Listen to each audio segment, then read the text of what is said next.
Bienvenue à toutes et à tous dans cette nouvelle critique ciné-horreur. Pour reparler d'une série, Squid Game saison 2. Et ne cherchez pas ma critique de la saison 1, elle n'existe pas étant donné qu'à l'époque elle était sortie, la saison 1, je ne faisais pas de critique comme ça sur ma chaîne. Pourquoi parler de cette saison 2 ? Simplement parce que j'avais rien de récent à vous parler. Il y a Nosferatu mais il passe pas dans mon cinéma, si je vais le voir je dois rouler 1 heure, pour ensuite payer 12 balles, pour ensuite rerouler 1 heure pour revenir chez moi. J'adore le cinéma mais ce genre de trajet, si je peux éviter, j'évite. Et du coup j'ai vu la saison 2 de Squid Game hier et je me suis dit ce matin en me levant, pourquoi pas vous en parler, histoire de meubler un peu la chaîne. Déjà, petit retour sur Squid Game saison 1. C'est une saison que j'ai bien appréciée sur tous les points. Je trouve pas que c'est la meilleure série du monde comme beaucoup de gens disaient, mais je trouve que c'est une très bonne série. Un concept assez cruel même si vu et revu avec de l'humour noir derrière, mais avec une construction d'univers et une réalisation qui aide grandement à rendre cette série unique. Squid Game, c'est une série qui a tout un lore bien construit, simple à comprendre, avec en plus de ça, une DA visuelle et sonore original. Et derrière ça, le concept d'épreuve mortelle qui, en plus d'être un super prétexte pour un scénario, qui est assez entraînant pour un public. Le fait de savoir, de se dire que n'importe qui pourrait mourir et surtout de savoir qu'est-ce que vont être les prochaines épreuves et comment les personnages vont faire pour s'en sortir. Comme pas mal de personnes, j'aurais préféré que ça reste une mini-série, mais Netflix en a décidé autrement et a lancé une saison 2. Pas étonnant vu le succès, mais du coup, elle donne quoi cette saison 2 ? Comme d'habitude, on va en parler d'abord sans spoil, et après on va partir sur les spoils. Je pars du principe que vous savez toutes et tous, donc ce n'est pas un spoil, mais que le survivant de la première saison revient pour rejouer à des jeux dans cette saison 2. Vu que ça a été teasé à la fin de la première saison, mais aussi que toute la com, et je dis bien toute la com a été basée là-dessus. Alors parenthèse qui sert à rien, qui est vraiment juste moi, je trouve les affiches ignobles. Je vais sûrement mettre une en plus dans la miniature, mais je sais pas, il y a un effet... incrustation de personnages dégueulasses avec des couleurs qui vont pas et en plus les personnages ont l'air de s'en foutre d'être là. Bref, petit aparté, on repasse à la critique. Donc, Squid Game saison 2, de quoi ça parle ? 3 ans plus tard, nous suivons Tiang Jin-hoon, et désolé d'avance pour toutes les prononciations de noms coréens que je ferai dans cette critique, qui depuis 2 ans traque l'organisation qui organise les jeux. Mais un concours de circonstances va faire qu'il va se retrouver à rejouer à ces jeux, où il va tenter de sauver le plus de monde possible et peut-être, s'il le peut, essayer de détruire les jeux de l'intérieur. La saison 2 de Squid Game, je vous avoue, je m'attendais pas à grand chose vu l'intérêt de son existence, mais aussi au vu du contexte. Si vous ne savez pas, pour la saison 1, en fait, le créateur de la série n'a pas été payé comme il aurait dû. En fait, il a juste été payé pour créer la série, donc pas grand chose en soi pour ce qu'il fait. Sauf que la série a super bien marché derrière, elle a rapporté plein d'argent. Mais cet argent-là, lui, il l'a pas touché du tout, en fait. Lui, il a juste touché ce qu'on a payé au début. Et Netflix, en fait, l'a fait revenir pour faire une saison 2 en lui disant « Gros, cette fois, on va bien te payer ». Donc lui, forcément, il est venu pour l'argent. Mais en même temps, il a raison. Juste pour dire que voilà, Netflix, c'est un peu des chiens et qu'à la base, cette saison n'aurait jamais dû exister, en fait. La saison 1 aurait dû être la dernière. Mais malgré tout ça, je dois avouer que cette saison, elle est pas trop mal.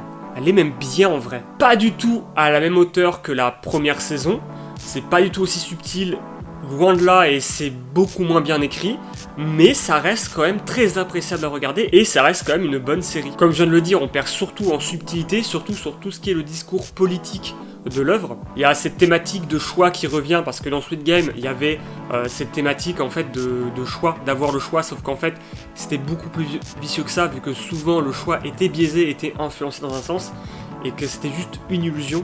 Tout simplement, un exemple, mais dans Squid Game, on te fait jouer, on te fait risquer ta vie parce qu'on te laisse l'illusion de croire que tu pourras avoir cet argent. Sauf qu'en fait oui, tu pourras l'avoir, mais il y a plein de choses à prendre en compte en fait. Sur 400, je sais plus combien de personnes, il y en a peut-être qu'une seule qui l'aura en fait. Ce qui était le cas dans la saison 1. Tous les autres mourront, donc c'est ça en fait. Niveau écriture, ça copie-colle des intrigues de la première saison, mais quand je dis copie-colle, je pèse mes mots. On en reparlera en partie spoiler, mais si vous restez en partie spoiler, vous verrez, quand je parle de copier-coller des intrigues, à quel point c'est réel. Dans cette saison 2, on perd surtout en grandiose. À part la première épreuve qui est aussi le 1, 2, 3 soleil, c'est un problème mais j'en parlerai juste après, il n'y a aucune épreuve où les décors, les mécanismes, même les jeux sont impressionnants. Je vais aller plus loin que ça, il n'y a aucune épreuve qui atteint juste le centième d'enjeu émotionnel qu'avaient les épreuves de la saison 1. Et même les morts en soi, les meurtres, sont pas spectaculaires. C'est beaucoup moins crade que la saison 1. Alors oui, c'est surtout des gens qui se font flinguer dans la première saison. Mais il y a aussi d'autres choses, comme des personnes qui se font écraser par terre. Puis souvent il y a un contexte derrière qui rend ça intéressant, j'ai envie de dire. Juste par exemple, le fait que dans la toute première épreuve, dans la saison 1, que ce soit des snipers qui les tuent, ça rend déjà l'épreuve plus intéressante que juste des types avec des mitraillettes qui leur tirent dessus. Parce qu'il y a un côté brutal et malsain de se faire tuer par des choses que tu ne vois pas. Tu te fais tuer mais tu comprends pas pourquoi tu te fais tuer. D'ailleurs ce point là est plus appuyé dans la saison 2, il y a un personnage qui est persuadé que c'est la poupée en fait qui tire avec ses yeux.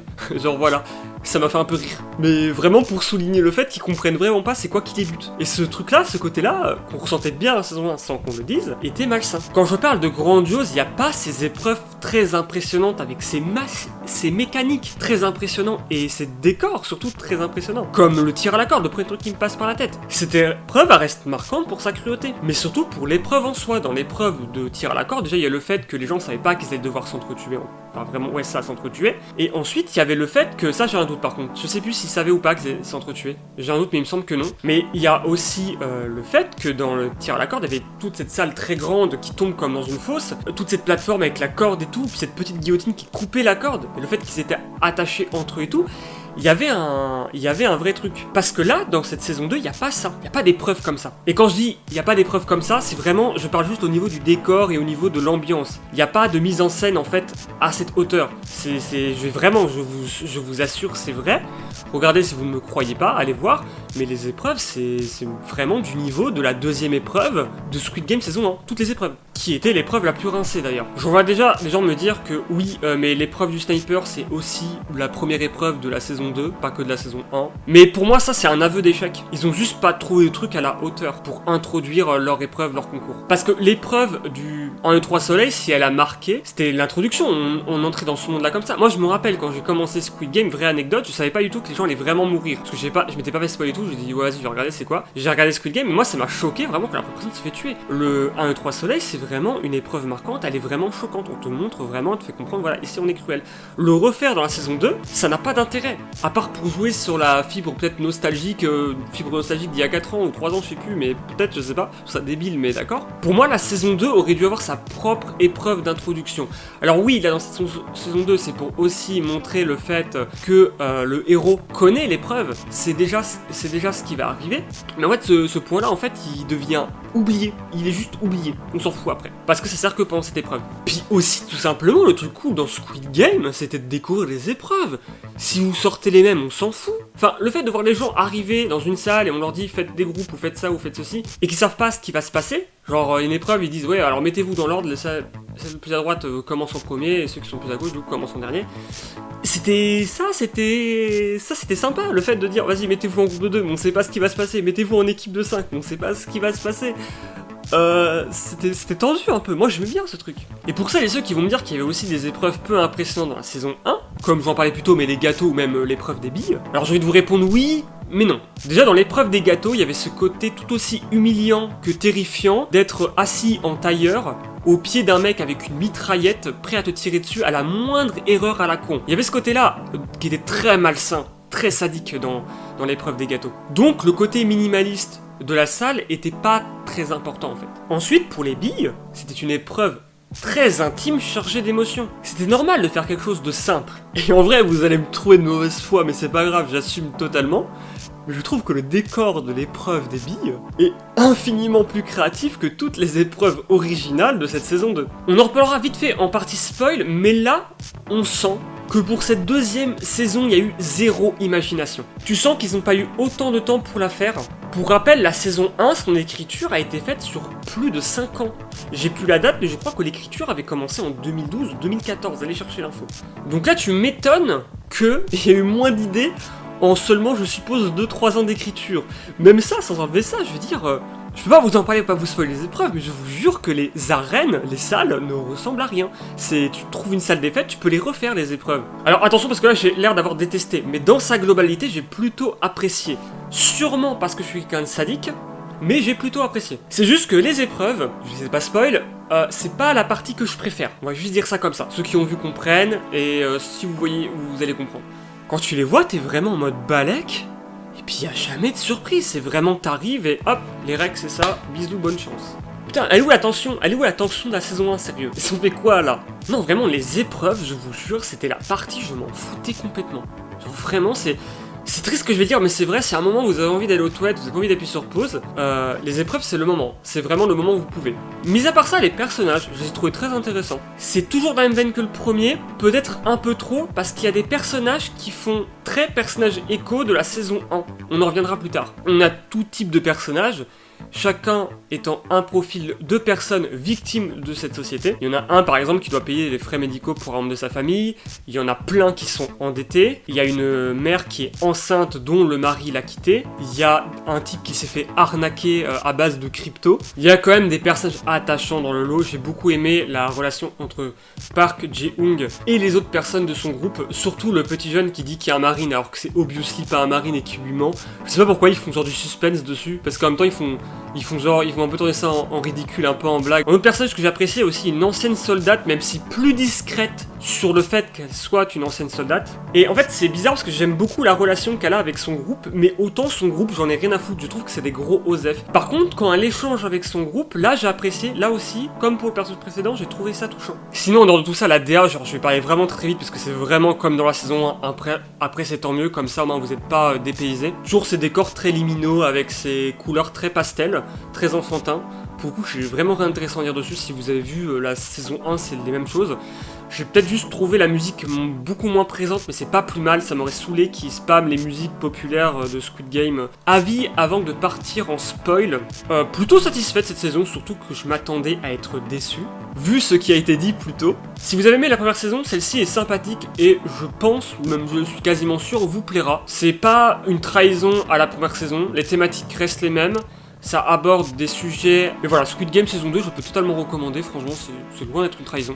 Foncez si vous voulez regarder, c'est sympa. C'est sur Netflix, ou voilà, vous connaissez, hein, la piraterie, tout ça. Moi, je suis Netflix pour le coup, donc ça va. Donc, nous entrons en partie spoil. Pour commencer, on va faire un point sur le scénario. J'ai surtout aimé en fait les deux premiers et le dernier épisode, parce qu'ils offraient quelque chose qu'on n'avait pas vu dans la série jusque-là, et je trouve justifié pour le coup vraiment une raison à une saison 2. C'est une des rares originalités de cette saison 2, donc on va pas cracher dessus. J'ai bien aimé le fait qu'on commence à suivre cette femme dans son quotidien qui travaille dans un parc d'attractions en tant que mascotte, qui est tellement en galère qu'elle doit vivre dans sa voiture, et en même temps elle a des problèmes parce que en fait elle s'est enfuie de Corée du Nord, comme d'ailleurs un personnage de la saison 1, et qui là aussi doit récupérer un membre de sa famille qui est du coup en Corée du Nord. Et une chose que j'ai aimé, c'est que du coup dans cette saison, on la voit recevoir une carte, on se dit qu'elle va jouer au jeu, et en fait, twist, plus tard, on se rend compte qu'en fait, elle a été embauchée pour être une des gardes masquées. Ça, j'ai trouvé ça très intéressant, c'est très dommage, mais très dommage que ça serve à rien. En fait, son intrigue, c'est l'intrigue la plus osef de toute cette saison. Je suppose que c'est amorcé pour une saison 3, mais du coup pourquoi ne pas l'avoir raconté dans la saison 3 directement, et pas là en fait, parce que là ça fait vraiment juste son intrigue. En plus son intrigue est liée à une intrigue qui est complètement copié-collée de la première saison, qui est celle des soldats qui ont un médecin pour prendre des organes dans le corps du coup des participants morts pour les revendre derrière. Ils ont pas honte de nous ressortir les mêmes intrigues, je vous jure. Mais ouais, même cette intrigue, hein, sans même parler du perso, enfin en parlant aussi du perso, mais tu sens que c'est vraiment là pour être de retour dans une saison 3. Genre il fallait meubler un peu la saison 2, parce que la saison 2 fait beaucoup de meublage, et il fallait un truc du coup pour la saison 3. L'intrigue du coup du policier qui revient, celui qui s'était infiltré dans le groupe, là pour le coup il traque le groupe, il essaie de trouver l'île. Je l'ai trouvé très peu intéressante, et heureusement pas beaucoup à l'écran, et même à un moment en fait on les voit plus, et quand on l'a revu je me suis dit putain c'est vrai que lui il est là. C'est vrai qu'il existe, putain. J'avais complètement oublié, tellement on s'en fout. Pareil, hein, ça c'est surtout pour amorcer le fait qu'on découvre à la fois que le capitaine est un traître. Mais où ça va nous mener tout ça, je ne sais pas. Je trouve ça pas très hypant pour le coup. L'intrigue du policier qui traque le groupe, je l'ai trouvé très peu intéressant. Tu sens que le réal en avait un peu rien à foutre, soyons honnêtes. Ça avance très peu, ça tourne en rond. Clairement, sentiment présent que ça n'avance pas. Et pareil, ça c'est clairement aussi un truc qui est prévu pour amorcer la saison 3. Ça fait beaucoup de choses pour amorcer la saison 3. Moi, je trouve que c'est pas une bonne chose. D'ailleurs, la saison 3, je l'ai pas dit, mais je pense que vous le savez, est déjà prévu pour 2025, donc oui, ça va arriver vite. Il y a un truc qui m'a énervé dans cette saison 1, faut absolument que j'en parle. Je voulais en parler en partie no spoil, mais je vais en partir en parler spoil pour être sûr de spoiler personne au cas où ça n'a pas été dans les bandes annonces ou autres. Vous savez, il y a un vote les gens peuvent faire pour essayer de se barrer. Mais dans la saison 1, ils pouvaient se barrer mais qu'à la première épreuve et ils partaient sans l'argent. Là, ils peuvent se barrer à la fin de chaque épreuve en faisant un vote, mais ils prennent chacun une partie de l'argent distribué équitablement. Le truc, c'est qu'en fait, vous savez, dans la saison, il y avait ce truc en mode le vote finissait à égalité, et en fait, c'est le dernier qui votait, il y avait une tension de jeu et tout, en mode bon, il décide de partir. Vous pouvez revenir comme vous voulez. Là, ils font ça à chaque fois. Il n'y a qu'une fois qu'ils le font pas. Mais c'est quasiment à chaque fois, c'est insupportable. À chaque fois, ils mettent de la tension alors qu'on sait, putain, qu'il reste 7 épisodes. Enfin, qu'il reste genre 3 à 4 épisodes. On sait qu'ils vont pas se barrer, arrêtez de mettre de la tension dessus. Puis même s'ils se barraient, on s'en fout. Faites quelque chose. Faites que ce vote se fixe. Moi, je m'en foutais qu'ils restaient ou qu'ils se barraient. Faites juste avancer cette putain de série, arrêtez de bloquer là-dessus.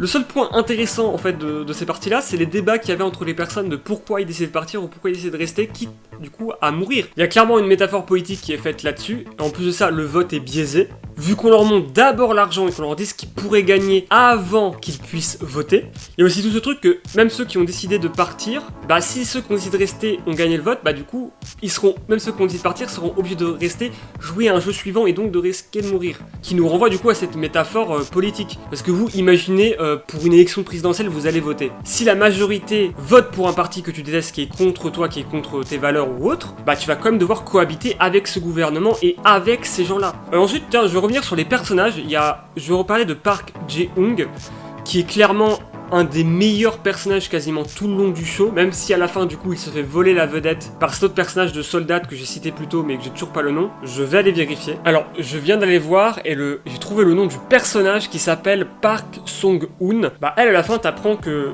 du coup elle a des forces spéciales, c'est pas juste la marine, c'est vraiment les forces spéciales. Et en fait tu te dis ah mais c'est pour ça qu'elle arrivait autant à garder son calme et autant être aussi bien instructive pendant les jeux. Toute cette révolte à la fin qui m'a surpris. Il y a toute cette révolte à la fin qui m'a surpris pour le coup. C'était un élément d'intrigue que je m'attendais pas. Genre en fait, c'est que toute l'intrigue est tellement prévisible, sans être non plus trop prévisible, c'est pas genre Alien Romulus, que là, c'est orienté tellement vers quelque chose, tu t'es dit, ok, ça va aller par là, et en fait, pas du tout. Je dis, c'est orienté sur le fait qu'ils vont juste se faire tuer pendant la nuit, et que le lendemain, il y aura beaucoup plus de ronds que de croix. Et en fait, non, c'est pas du tout ça.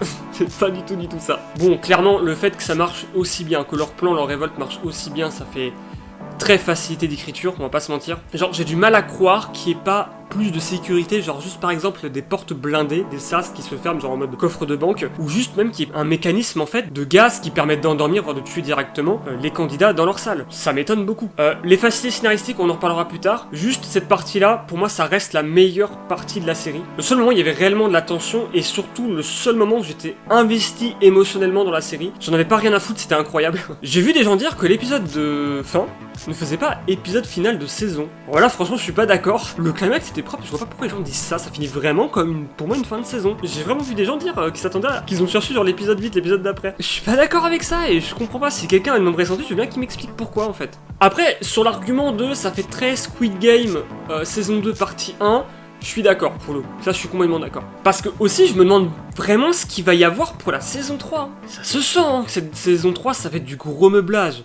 On va quoi, plus s'attarder sur le flic et sur la meuf qui est une garde masquée du coup. Mais on va raconter quoi autour? Alors oui, il y a aussi du coup on va voir ce qui va arriver au héros, on va voir ce qui va arriver aux autres personnages. Mais vraiment, je sais pas du tout ce qui va y avoir. Je vois mal en fait, si vous voulez, avec ce qui reste à raconter là, je les vois mal meubler 6, 7, 8 épisodes peut-être d'une saison 3.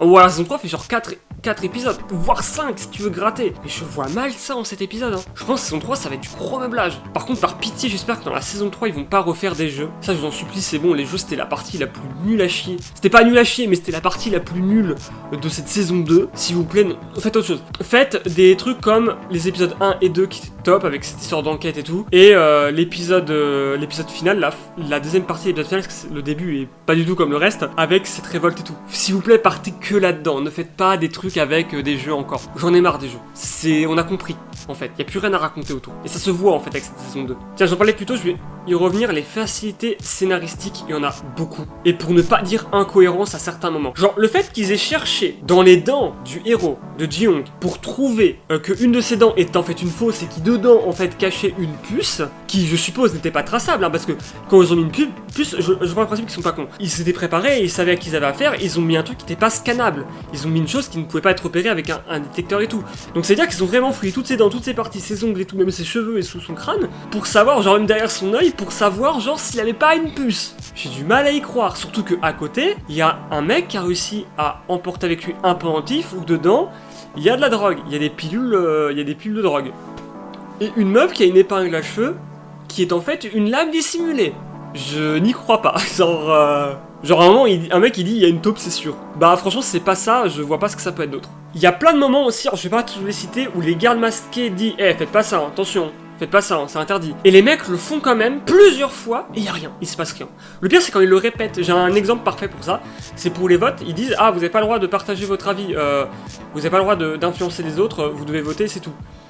Pourtant à chaque fois ils vont débattre, ils vont crier en mode attendez il faut voter ça parce que machin, il faut voter ça parce que machin. Dans les deux camps, c'est pas juste les mecs qui veulent rester hein. Parce que ça aurait été juste les mecs qui veulent rester, qui avaient le droit de parler et qu'en fait les autres se font tabasser ou tirer dessus, ou juste engueuler hein. Et je me serais dit j'aurais compris, ça sert même la métaphore et tout, d'accord. Parce que forcément eux ça les sert, les types masqués, ils veulent que eux ils restent. J'aurais compris, ça aurait été pas subtil mais j'aurais compris. Mais là c'est pas ça, là c'est ils laissent parler tout le monde. Pourquoi?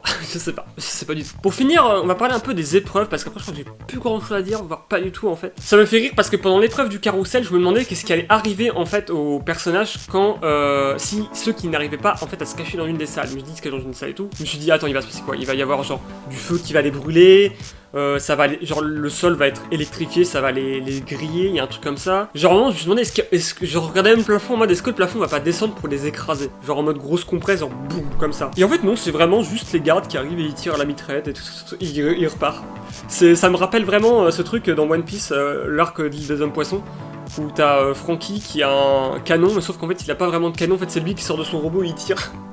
C'est du même niveau pour moi, c'est aussi débile. Un truc qui manquait aussi, c'est les épreuves où les gens s'affrontent, y a pas ça en fait dans la saison 2. Alors que c'était bien cruel, bien sadique dans la saison 1. J'y ai cru pour la deuxième épreuve, mais non, vu qu'il y a deux personnes sur un truc et tout, je me suis dit d'accord, en fait, j'ai pas vu qu'il y avait un chrono. En fait, j'ai pas fait attention. En fait, je me suis dit, c'est le premier arrivé qui gagne et l'autre les autres se font tuer. Mais non, pas du tout en fait, c'est juste, ils font jouer deux personnes en même temps parce que ça va plus vite quoi. Enfin, deux personnes, du coup 12 personnes en même temps parce que ça va plus vite vu qu'ils sont 6 par groupe. D'ailleurs, cette deuxième épreuve, pour moi, ça représente tout vraiment ce qui va pas dans cette saison 2. Déjà l'épreuve, pitié, tu fais ça dans une salle des fêtes. Tu dessines à la craie du truc arc-en-ciel et tu peux refaire ça.